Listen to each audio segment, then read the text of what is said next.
to the world of fashion, where style, elegance and good looks are all the ingredients needed to be a high fashion model. However, there's evidently a lack of Black and Asian models, and insiders say they make up less than 1% of those represented in UK's mainstream modelling. Naomi Campbell has also constantly addressed the issue, which has in recent times been overshadowed by the size zero debate. But now, in 2010, perhaps there's need to take a look at those affected and find out what exactly has changed.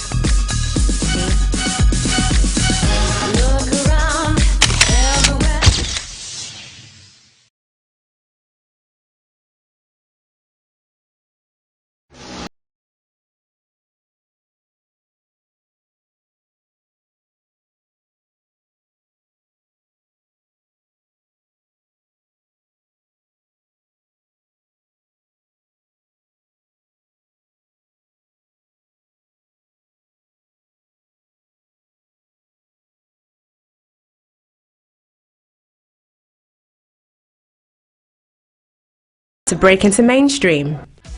I was born here, but both my parents are Jamaican, and I've lived in Jamaica, I've lived here, kind of lived all over, so which is nice. Siobhan has set big goals. She wants to feature in campaigns for major labels such as Dior or Chanel, and by the end of this year she has her mindset on being in one of the larger shows at London Fashion Week. This is an area that has been targeted for not featuring enough models of colour, and in 2009 it was reported that black models did not even make a third of those involved in major Fashion Week shows. And this is more reason why she is determined to do it. These are currently some of the latest images that are a mixture of hair. Siobhan has currently reached the semi-finals for a competition judged by Naomi Campbell and is also the face of a new beauty campaign. However, she has worked very hard to reach where she is now and strongly believes a lot needs to change if we want to see more Black and Asian models on catwalks and in fashion editorials. Say if you've got a Chanel or Dior, chances are if you're a black model you're gonna get a Caucasian model picked over you, and that's because they have set looks that they go for, and breaking out of that is not always the norm, or it's the thing of, and some people let them own selves down as in models where they don't show up on time for castings or call times for gigs and then expect to be paid, or then expect that they're going to get the images straight away, or come with that diva mentality, or just in general just really don't care about what they're doing. And if you start doing that enough, then people feed into that, and then why would you want to then cast or waste time? You're then going to pull from a selection that are going to be consistent, going to get the work done and deliver what you need. And for some of your mainstream stuff like a Dior or Chanel, chances are when you're doing those gigs, if you're not there at that call time, they've already found someone else to replace you. They're working on such quick pace that you've got to be able to keep up. So I can see kind of why they do it, and I don't agree with it, but it does make sense at the same time. I would just say you've got to develop some strong ethics, like business ethics. You've got to approach this that this is your day job, this is your 9 to 5. Concentrate on what mainstream concentrate on. Focus is the same, as in we do modelling, we walk down a runway, we do photo shoots. We have done a few shows like that we are in touch with certain well-known labels. We're not there yet, but hopefully we're trying. There is evidently a lack of the amount of Asian models that are in mainstream fashion editorials and magazines and on the major catwalks. Why do you think this is, and do you think this is changing? I don't think it's changing just yet. I think it's because of height. I know I keep banging on about the same thing, but it's height. I'm talking about from my experience regarding the Asian industry. Very rarely do you get women that are 5'11". It makes me smart to even think of a woman that's 5'11". It's very hard to find someone who's 5'11" and fits the bill. So that's why I think it's harder for us to get into mainstream.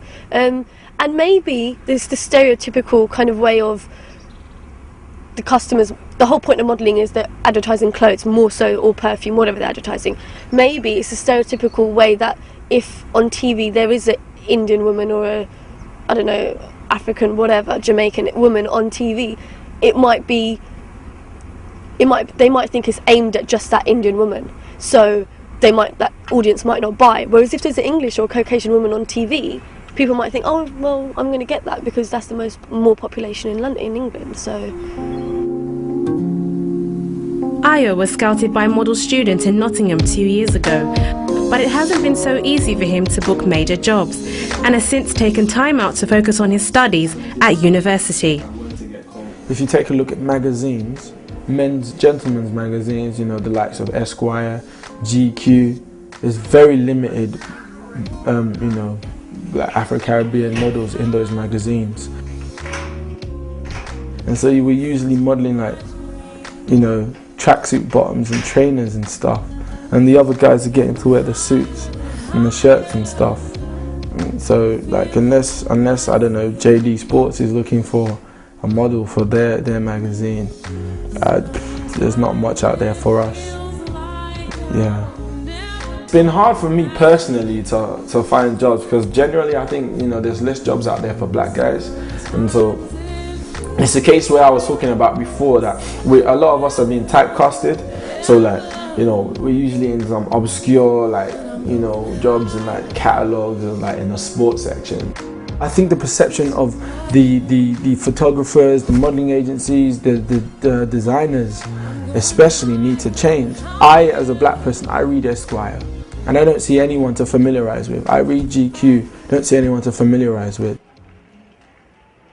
Evidently, it seems something needs to change if we want to see a fairer representation that reflects more people in our society, one that is clearly multicultural.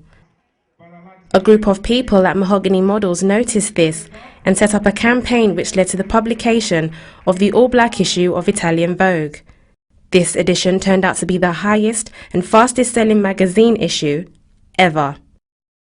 We thought, right, how would we make Italian Vogue the biggest selling edition ever? And so we set up a Facebook group. I think we got over 16,000 members. It went around the world. I mean, we were literally interviewed by Sky TV, ITN, Channel 4, Australian News, American News. It was literally everywhere. And the first print, for the first time ever, completely sold out. I mean, anybody that knows about magazines know that there's a high wastage, they don't normally sell out. Sold out around the world. Did a reprint, completely sold out around the world again. And that's the first time ever that any magazine's done that, and it was because of our campaign. But I mean, yes, that was good for Vogue, but it was also good for black models.